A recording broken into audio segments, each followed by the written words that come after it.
Bonjour à tous, je suis Axel. Alors dans cette vidéo, je vais vous présenter une formation en gestion. Alors pourquoi j'ai fait une formation en gestion? Tout simplement parce que toutes les personnes qui ont déjà suivi donc ma formation Excel qui est déjà disponible se sont attardées souvent sur la partie maîtrise et expertise, c'est-à-dire la partie maîtrise, c'est tout ce qui va être lié donc à des exercices. Donc je crois qu'il y a 20 exercices. Donc vraiment là où ça va être un petit peu plus concret, on va mélanger des formules, des fonctionnalités, des tableaux, des graphiques, des mises en forme conditionnelles. Donc comparé donc aux bases qui sont en fait la partie base, c'est tout ce qui est sur YouTube. Donc il y a simplement les exercices qui sont disponibles, donc les sujets à chaque fois qui sont disponibles au travers de la formation. Mais sinon, voilà, les bases, ça reste juste, on apprend l'utilisation par exemple de la formule somme, de la formule si, somme si, etc., etc., recherche V. On apprend à utiliser diverses fonctionnalités, voilà, à faire un graphique, à faire un tableau, à faire un publi-postage, voilà, à rechercher des doublons, etc. Mais on va jamais vraiment concrètement sur des cas précis. Alors que dans la partie maîtrise, notamment avec les 20 exercices de la formation, là déjà on rentre sur des cas un petit peu plus concrets puisque les sujets sont traités en beaucoup plus de temps. Déjà, on est plus sur une demi-heure, une heure pour traiter chaque exercice et les exercices vont mélanger, comme je vous ai dit, plusieurs formules, fonctionnalités et mise en forme, tableau, graphique au travers de l'utilisation de Excel. Maintenant, c'est surtout donc vraiment la partie expertise avec les cas pratiques que j'ai mis à disposition. Donc là, les cas pratiques, ce sont vraiment des cas relativement solides, où on va partir même des fois de mise en forme grâce à l'utilisation de macros. Puis là, c'est vraiment des cas où on mélange tout et qui sont relativement concrets. Comme je suis issu d'un cursus orienté comptabilité gestion, forcément c'est quelque chose qui transpire dans les cas que j'ai pu réaliser dans la formation, puisque forcément vous l'avez vu, et c'est pour ça que j'ai eu énormément de retours à ce niveau-là pour que je fasse finalement une formation orientée uniquement cette fois-ci sur la gestion, la finance, pour approfondir vraiment toutes ces compétences-là au travers d'Excel, car quand on parle de finance et surtout de gestion, eh bien Excel est incontournable. Excel est utilisé 100% du temps dans ces fonctions-là au sein des entreprises. Donc voilà, c'est ça qui a été énormément demandé. Donc moi, forcément, vu que j'ai fait un BTS comptabilité gestion, puis un DCG, donc le diplôme de comptabilité gestion, puis un DSCG, donc le diplôme supérieur de comptabilité et de gestion, forcément, moi, je suis orienté, je suis drivé sur la comptabilité gestion. Mais de toute façon, à mon sens, Excel, c'est quelque chose qui, à 80% du temps, on va utiliser au travers de compétences liées à la gestion, à la finance, à la comptabilité. On ne va pas utiliser Excel au travers de beaucoup d'autres domaines. Donc ça va vraiment forcément être orienté un minima par ces trois sujets-là. Donc là, le but de cette formation, ça va être vraiment de vous accompagner de A à Z au travers de 3 cas de gestion concrets vers quelque chose de beaucoup plus professionnalisant. On va aller beaucoup plus en profondeur sur à la fois les outils, les formules, les fonctionnalités d'Excel, mais surtout on va les utiliser au travers de cas qui vont être en corrélation avec de la gestion ou de la finance. Et ne vous inquiétez pas pour les personnes qui n'ont pas forcément un cursus là-dedans, je mets de toute façon dans la formation à disposition à la fois des supports PDF pour vous orienter un petit peu sur les thématiques que l'on va traiter, mais aussi des cours vidéo où par exemple, je vous expliquais tout à l'heure, je me filme devant ce tableau pour vous donner des cours pour que vous ayez à la fois la partie théorique et la partie pratique ensuite. Pour chaque situation, vous allez avoir donc un sujet sur PDF qui est assez concis, mais quelque chose orienté vraiment professionnel. C'est-à-dire que vous allez avoir donc la thématique, le sujet de l'entreprise sur laquelle vous allez devoir effectuer la mission principale, les différentes missions qu'on va vous demander. Donc vous avez un petit peu la situation de l'entreprise, puis vous avez les annexes, et les annexes c'est là où j'ai orienté ça de manière très pro, c'est-à-dire que vous allez pouvoir avoir en annexe des discussions par mail, des discussions par téléphone, des extraits de bilan. Donc voilà tout un tas de données que vous allez devoir aller un petit peu grappiller à droite à gauche dans le sujet pour pouvoir bâtir la résolution des différentes missions qui vont vous être demandées. Puisqu'à chaque fois, donc, vous allez avoir présentation de l'entreprise, toutes les annexes, Puis, enfin, donc la liste des missions que vous allez devoir effectuer. Donc là, c'est vraiment ultra professionnalisant, comme je viens de vous le dire, pour vraiment vous amener à recueillir à la fois des compétences théoriques liées à la gestion et à la finance, mais aussi des compétences pratiques et techniques grâce à l'utilisation d'Excel. Donc le but, ça va être de partir d'un sujet vraiment concret et au travers d'Excel, de le résoudre. Donc comme ça, vous allez vraiment devoir faire de la synergie au niveau de vos compétences théoriques et techniques pour vraiment pouvoir résoudre le sujet. Donc là, on parle plus simplement de compétences techniques juste liées à l'utilisation d'Excel au travers de formules, de fonctionnalités. Le but, ça va être de mettre à profit tout ce que vous avez pu apprendre sur Excel, mais les mettre à profit pour la réalisation d'un cas précis. Donc c'est vraiment ça qui est ultra important. Et à chaque fois, donc, vous avez le sujet sur PDF, vous avez une vidéo de présentation orale, c'est-à-dire que une fois que le cas est résolu, et ben moi je vous présente le fichier Excel terminé pour vous expliquer un petit peu toute la partie théorique. Je fais tout simplement une présentation orale de la situation une fois qu'elle est faite, validée. Donc voilà, comme ça vous allez comprendre vraiment tout le cheminement et toute la partie théorique aura beaucoup plus de sens puisque je vais tout vraiment vous expliciter. Enfin, vous avez aussi donc le corrigé terminé à 100% sur Excel qui est disponible. Donc vous avez le sujet, le corrigé terminé à 100% sur Excel, la vidéo de présentation une fois terminée et enfin aussi forcément la vidéo de correction, c'est-à-dire la vidéo de formation qui vous permet donc de traiter le sujet et d'arriver au corrigé. Donc vraiment à chaque fois vous avez le sujet sur PDF, vous avez le fichier Excel terminé à 100%, ou alors il peut y avoir aussi autre chose, on va le voir parce que notamment il y a des publi-postages aussi. Donc voilà, vous avez le sujet sur PDF, le corrigé sur Excel terminé à 100%, la vidéo de formation qui vous permet de passer du sujet au corrigé et la vidéo de présentation orale du cas une fois qu'il est traité pour vraiment vous amener des compétences théoriques. Et en plus de ça, bien évidemment, vous avez aussi des supports PDF qui vous expliquent un petit peu toute la partie théorique traitée, notamment par exemple ici on parle du seuil de rentabilité et de la saisonnalité. Vous allez avoir deux fiches PDF qui vont vous expliquer comment on va calculer donc un seuil de rentabilité et ce qu'est la saisonnalité. Et ça pour chaque situation. Et pour la situation donc, qui concerne la rentabilité d'un projet, je vous ai carrément fait donc 3 cours vidéo au tableau où je vais vous différencier les modes de financement possibles. Et donc voilà un cours en 3 parties. Donc vous avez 3 cours vidéo sur la rentabilité d'un investissement où je vais différencier les 3 modes de financement, autofinancement, financement par emprunt, financement par crédit bail. Je vous explique un petit peu tout ça et ensuite je prends un exemple chiffré que je fais avec vous pour les 3 modes de financement différents et comme ça à la fin on va carrément jusqu'à l'étude de la vanne et du TRI. Donc c'est vraiment complet au niveau de la partie théorique mais aussi au niveau de la partie pratique. Donc c'est vraiment un ensemble si vous souhaitez galvaniser un petit peu vos compétences en gestion au travers d'Excel.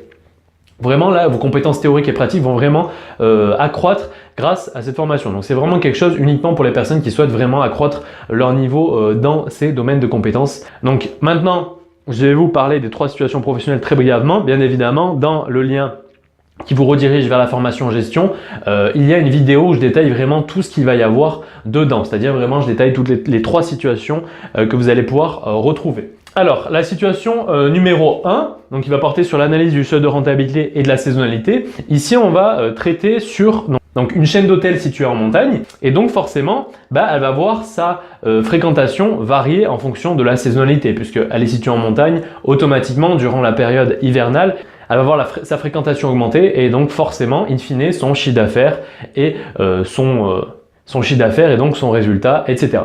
Donc là, le but, ça va être de faire un gestionnaire de scénario pour voir si l'augmentation du prix ou non des chambres peut jouer un impact. Donc là, on va faire différents scénarios en fonction d'un prix différent. On va faire un sondage. Donc dans le sujet, vous avez un sondage qui vous permet de savoir en fonction du prix combien de personnes potentiellement seraient votre client dans votre hôtel. Donc c'est le dernier hôtel que l'entreprise, donc la chaîne d'hôtels souhaite créer à la montagne. Donc voilà, on va utiliser donc le gestionnaire de scénario. On va aussi utiliser donc le calcul du seuil de rentabilité avec vraiment un tableau où on va entièrement l'automatiser. Aussi, on va déterminer donc le seuil de rentabilité en jours, le seuil de rentabilité en euros, tout ça grâce à l'aide de formules, la marge de sécurité. Ensuite, on va résoudre graphiquement le point mort, c'est-à-dire le point mort, c'est l'atteinte du seuil de rentabilité mais de manière graphique. Vous avez le seuil de rentabilité, sa retranscription au niveau graphique, ça va être donc le point mort. Donc du coup, là, on va faire un tableau avec votre chiffre d'affaires, vos charges fixes, votre marge sur coût variable, et une fois que votre marge sur coût variable va venir atteindre vos charges fixes, c'est là qu'on va atteindre le seuil de rentabilité et on va le retranscrire ce tableau-là sous forme de graphique.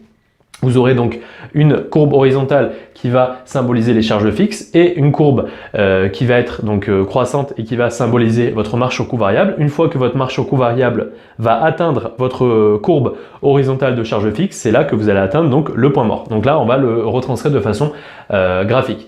Et aussi, on va incorporer la saisonnalité.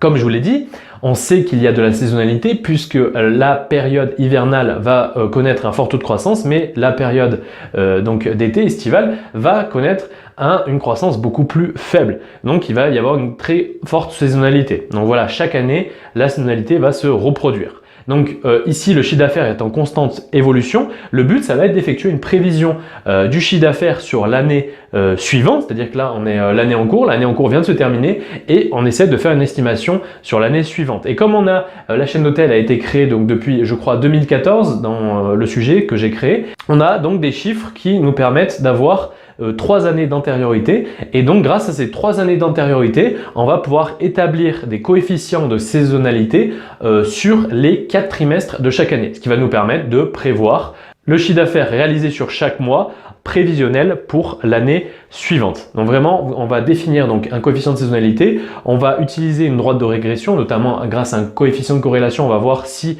c'est l'ajustement exponentiel qu'on va devoir utiliser ou l'ajustement linéaire, mais tout ça, je vais vous les expliquer vraiment de A à Z, ça paraît peut-être un petit peu compliqué pour ceux qui n'ont pas trop fait de gestion, mais ne vous inquiétez pas, c'est expliqué de A à Z sur PDF, dans la vidéo je vous explique. Donc voilà la situation numéro 2, on va traiter du compte de résultat différentiel plus l'analyse marginale des coûts. Ici, on va prendre l'exemple d'une société qui va donc créer à la fois des tablettes et des téléphones.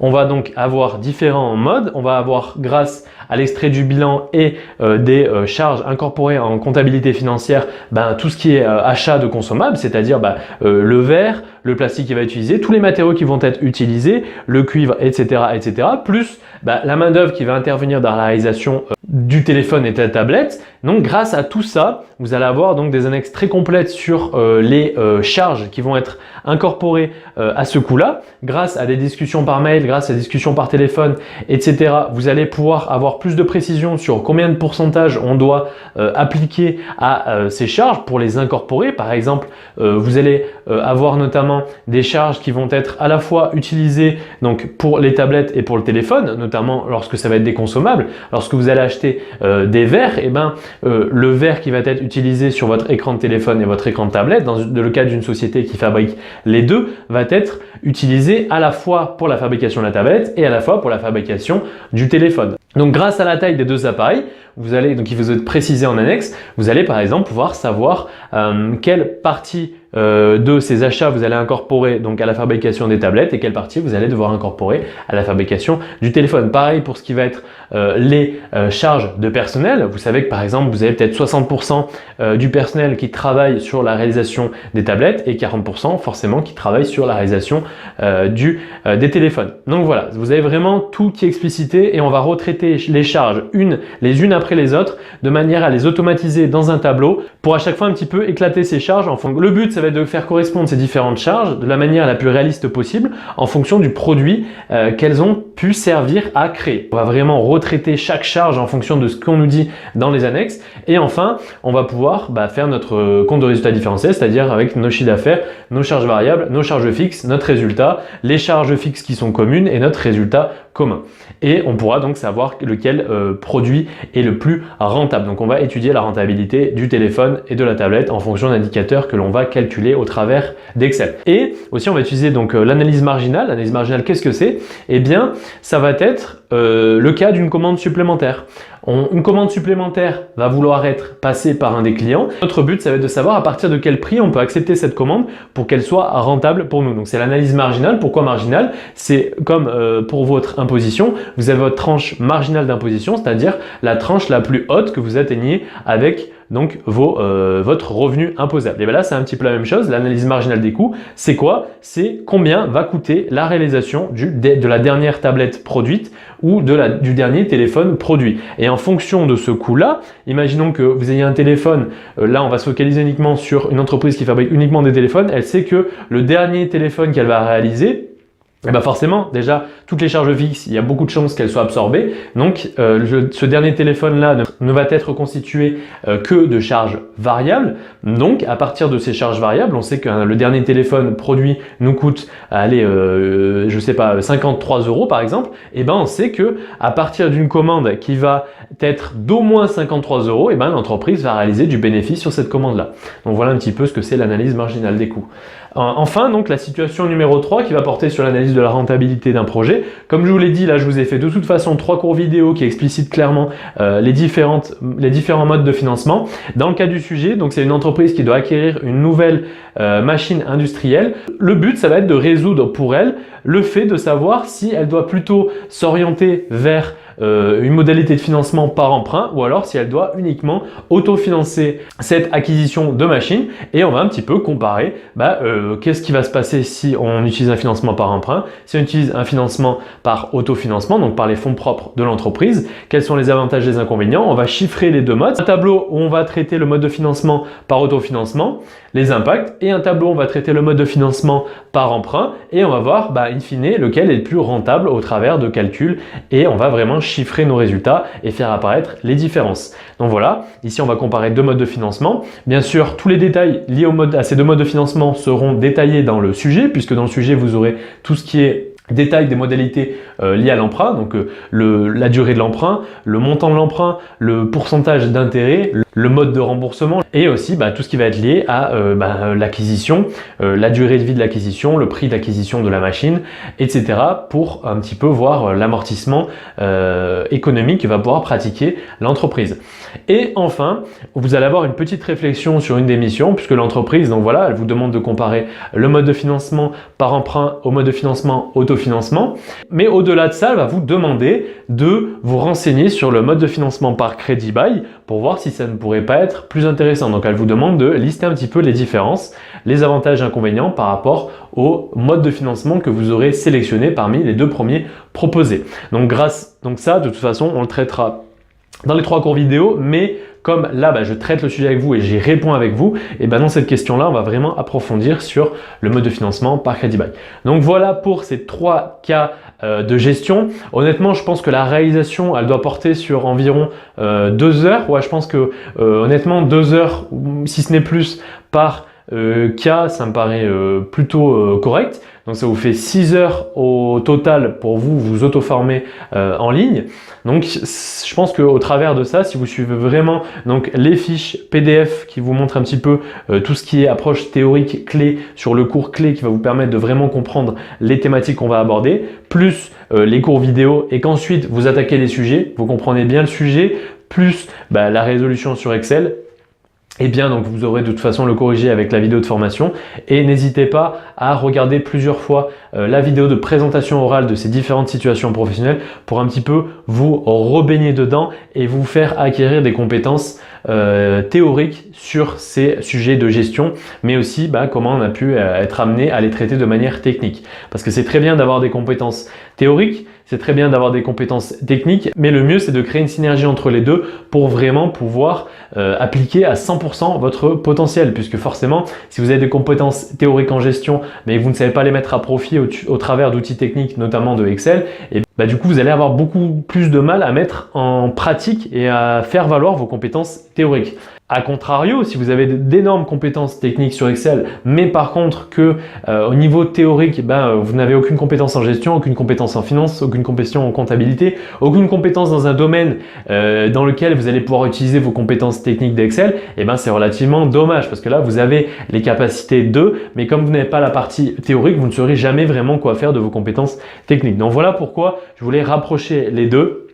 Et c'est vraiment au travers donc des retours que j'ai eus que ça m'a donné envie de créer cette formation en gestion. Donc voilà, je me répète, il y a les liens dans la description si vous souhaitez recevoir quelques exercices de la formation Excel, plus donc de toute façon il y aura le lien vers la formation Excel et le lien vers la formation en gestion où tout est détaillé de toute façon. Donc voilà, j'espère que cette vidéo déjà vous aura donné envie d'approfondir vos compétences, que ce soit au travers de ma formation ou d'une autre formation, ou si vous souhaitez de toute façon juste acquérir des formations théoriques. J'espère que ça vous aura donné un petit peu envie au niveau de la gestion de la finance, parce qu'à mon sens ce sont des thématiques relativement intéressantes, surtout lorsqu'on les traite au travers de l'outil informatique, car disons-nous-le, voilà, la gestion c'est quand même quelque chose d'assez pour moi pratique, donc l'apprendre de manière trop théorique ça va être relativement compliqué. Mais là vous allez voir que finalement lorsqu'on perçoit Excel comme un jeu et qu'on va vraiment mettre ces compétences-là sur des cas concrets, ça va être beaucoup plus facile. Vous allez voir que vous allez doper votre niveau sur Excel puisque forcément, vous allez devoir mettre en œuvre